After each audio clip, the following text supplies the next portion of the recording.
এমন একটি বিষয় যেখানে এক ছাদের নিচে বা এক ঘরের নিচে ৫-৬ জন লোক একসাথে মিলিত হচ্ছে। মানে স্বামী স্ত্রী তারা চেঞ্জ করে না, স্বামী স্ত্রী যে সেই থাকে। শুধু এক জায়গাতে খোলামেলাভাবে সবার সামনে সবাই উলঙ্গভাবে মিলিত হচ্ছে। এমন আরো কত বিকৃতি রূপ আছে, আপনারা যদি শোনেন তাহলে আপনাদের মাথা ঘুরে যাবে। আজকে আমি এমনই কিছু বিষয় নিয়ে আপনাদের সাথে আলোচনা করব। আশা করি ভিডিওটি জুড়ে থাকবেন, যাতে আপনারা পৃথিবীর অনেক বিকৃত জনতা সম্পর্কে জানতে পারবেন। সমকামিতা এমন এক ব্যাধি, এমন এক যৌন রোগ। সাধারণত এখানে নারীর পুরুষের উপরে চাহিদা এবং পুরুষ নারীর উপরে চাহিদা নর্মালি স্বাভাবিক যারা সুস্থ মানুষ তাদের হয়ে থাকে, কিন্তু এখানে তার উল্টা বিপরীত।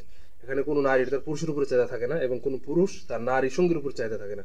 এখানে হয় কি, পুরুষের চাহিদা থাকে পুরুষের উপরে এবং নারীর চাহিদা থাকে নারীর উপরে, এবং তারাই এক বিকৃত যৌনাচারের মাধ্যমে মিলিত হয় এবং উপভোগ করার আনন্দ করার চেষ্টা করে।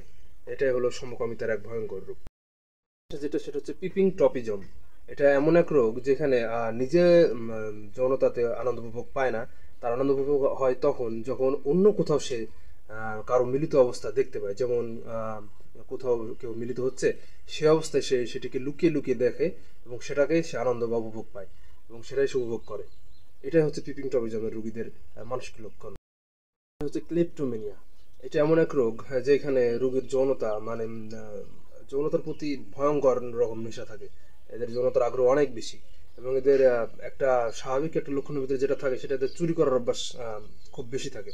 এরা যখনই যেখানে যায় না কেন, সেখান থেকে কোনো না কোনো কিছু চুরি করার চেষ্টা করবে। এই রোগীদের সাধারণত যৌনতার ক্ষুধা অনেক বেশি হয়ে থাকে। এরা আর কি বলবো, আর কি ভাষায় বলার মতো কোনো অবস্থা নেই। নিম্ফোমেনিয়া এটা হচ্ছে সাধারণত নারীদের হয়ে থাকে। এটাও আবার এক ভয়ঙ্কর যৌন বিকৃতির রূপ। এক্ষেত্রে নারীদের যৌনতা যেন অনেক বেশি মারাত্মক বেশি হয়ে থাকে। এক্ষেত্রে একই রাতে বা একই দিনে একাধিকবার 5 বার 7 বার 8 বার 10 বার 20 বার 50 বার পর্যন্ত কোনো নারী মিলিত হতে পারে।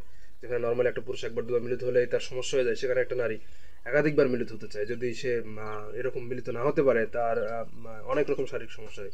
মেজাজ খিটখিট হয়ে যায়, মাথা ব্যথা করে এবং কি অনেক রকম বড় পরিবারে অশান্তি লেগে যেতে পারে। যেটা আছে সেটা হচ্ছে ম্যাসোকিস্ট হবি। এটাও সাধারণত নারীদেরই একটা যৌন বিকৃতি রূপ।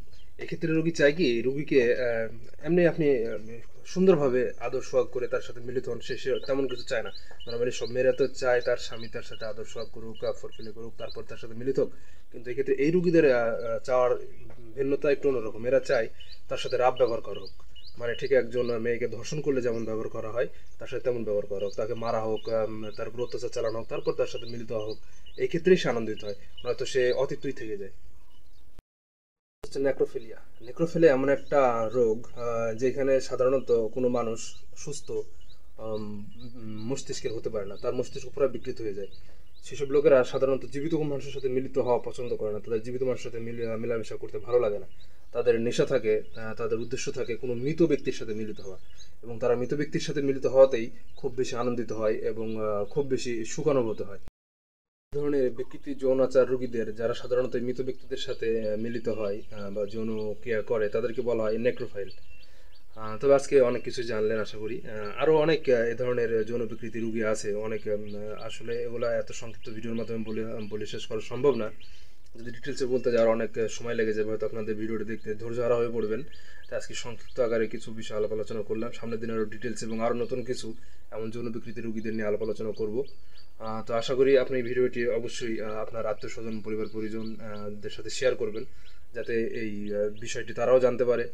এবং আপনি চ্যানেলটি অবশ্যই সাবস্ক্রাইব করবেন। সাবস্ক্রাইব করলে কী হবে, আমি যখন পরবর্তীতে এই ধরনের ইনফরমেটিভ ভিডিও আপলোড করব, তখন সবার আগে আপনার কাছে নোটিফিকেশনটি চলে যাবে। আর যারা সাবস্ক্রাইব করেছেন তাদেরকে অনেক ধন্যবাদ। যারা করেনি তারা অবশ্যই আশা করি সাবস্ক্রাইব করে রাখবেন, আর বেশি করে শেয়ার করবেন, লাইক করবেন, কমেন্টস করবেন। ধন্যবাদ।